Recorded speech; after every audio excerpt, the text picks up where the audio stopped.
Ye shall know the truth, and the truth shall make you free. John 8:32.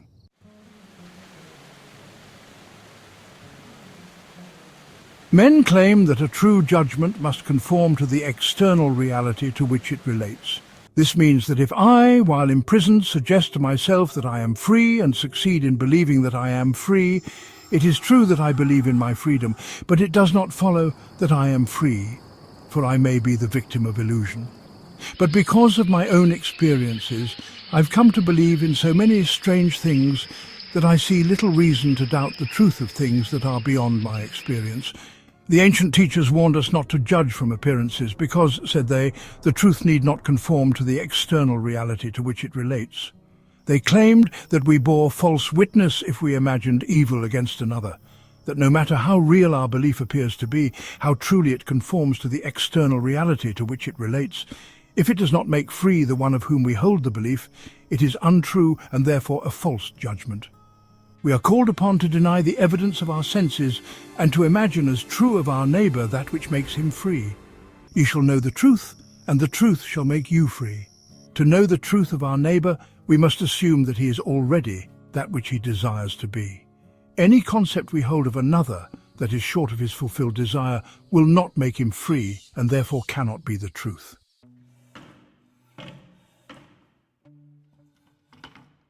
Instead of learning my craft in schools where attending courses and seminars is considered a substitute for self-acquired knowledge, my schooling was devoted almost exclusively to the power of imagination.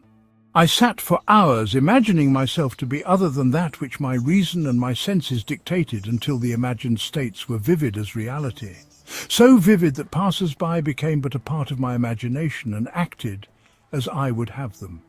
By the power of imagination, my fantasy led theirs and dictated to them their behaviour and the discourse they held together while I was identified with my imagined state. Man's imagination is the man himself, and the world as imagination sees it is the real world.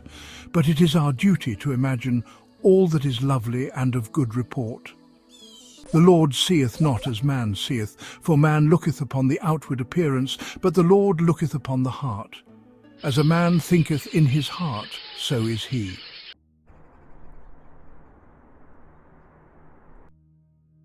In meditation, when the brain grows luminous, I find my imagination endowed with the magnetic power to attract to me whatsoever I desire.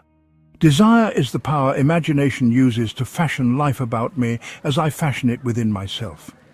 I first desire to see a certain person or scene, and then I look as though I was seeing that which I want to see, and the imagined state becomes objectively real.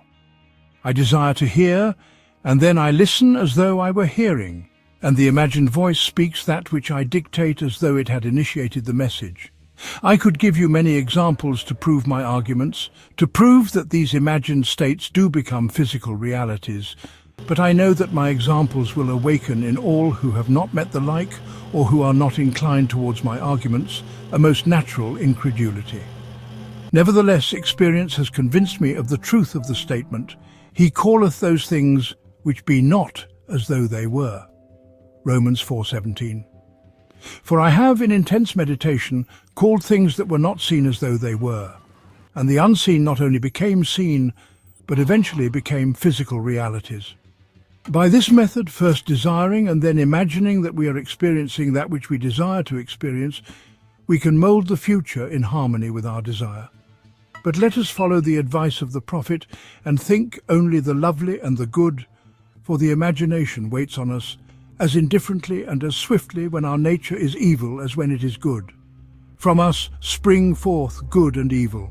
I have set before thee this day life and good and death and evil. Deuteronomy 30:15. Desire and imagination are the enchanter's wand of fable, and they draw to themselves their own affinities. They break forth best when the mind is in a state akin to sleep. I've written with some care and detail the method I use to enter the dimensionally larger world, but I shall give one more formula for opening the door of the larger world. In a dream, in a vision of the night, when deep sleep calleth upon men, in slumberings upon the bed, then he openeth the ears of men and sealeth their instruction. Job 33:15-16.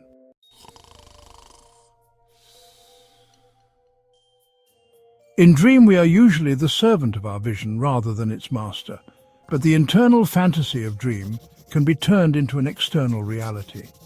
In dream, as in meditation, we slip from this world into a dimensionally larger world. And I know that the forms in dream are not flat two-dimensional images which modern psychologists believe them to be. They are substantial realities of the dimensionally larger world, and I can lay hold of them. I've discovered that if I surprise myself dreaming, I can lay hold of any inanimate or stationary form of the dream, a chair, a table, a stairway, a tree, and command myself to awake. At the command to awake, while firmly holding on to the object of the dream, I am pulled through myself with the distinct feeling of awakening from dream. I awaken in another sphere, holding the object of my dream, to find that I am no longer the servant of my vision but its master. For I am fully conscious and in control of the movements of my attention.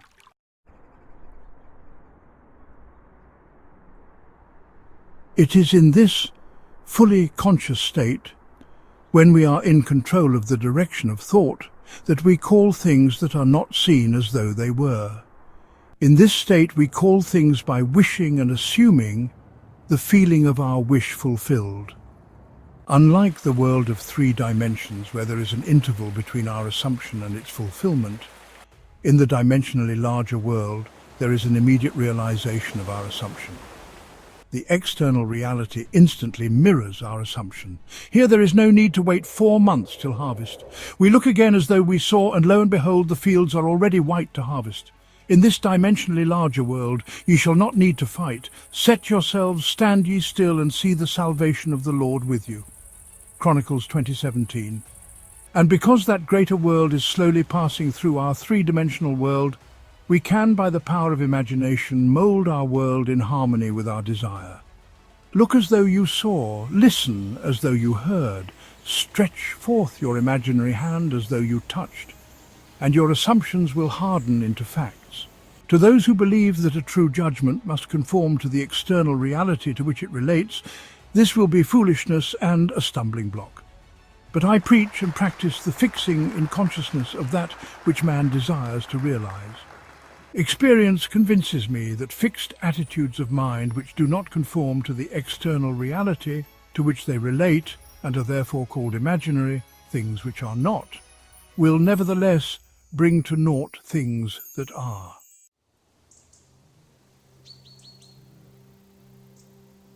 I don't wish to write a book of wonders, but rather to turn man's mind back to the one and only reality that the ancient teachers worshipped as God.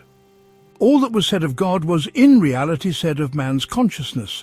So we may say that, according as it is written, he that glorify, let him glory in his own consciousness. No man needs help to direct him in the application of this law of consciousness.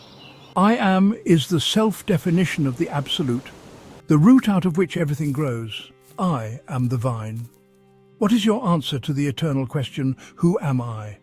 Your answer determines the part you play in the world's drama. Your answer, that is, your concept of self, need not conform to the external reality to which it relates. This great truth is revealed in the statement, let the weak say, I am strong. Joel 3:10. Look back over the good resolutions with which many past New Years are encumbered. They lived a little while and then they died. Why? Because they were severed from their root.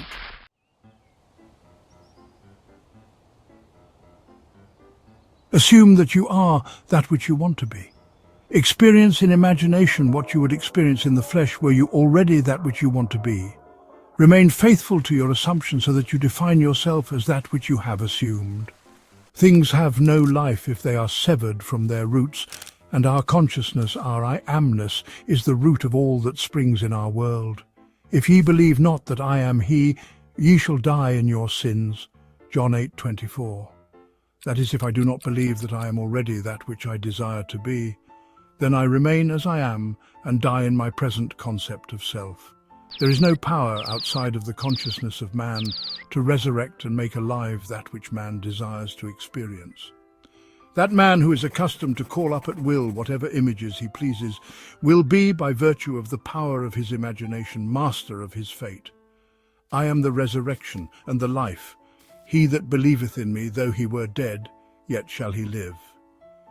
John 11:25.